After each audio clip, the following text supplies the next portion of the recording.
Hello guys, এটা আমার দাদুর মাসিক শ্রাদ্ধ ছিল। এটা আমাদের গ্রামের বাড়ির মধ্যে হচ্ছিল। আমার যে শ্রাদ্ধটা করছিল আমার দাদুর জন্য লাগে প্লিজ লাইক এন্ড সাবস্ক্রাইব তো হতে পারে।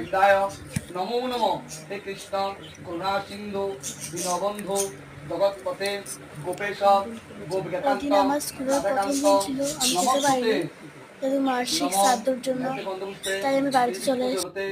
নমো নারায়ণ ভগবতে শ্রী বিষ্ণুবে নমো ত্রৈলোক্যম পূজিতম সদা বিজয় বর্ধন শান্তি কুরু গদা পানে নারায়ণ নমস্তুতে নমো এতে গন্ধপুষ্পে শ্রী বিষ্ণু দেবতে নমো শ্রীমৎ গুরুবে নমো। আমরা গুরু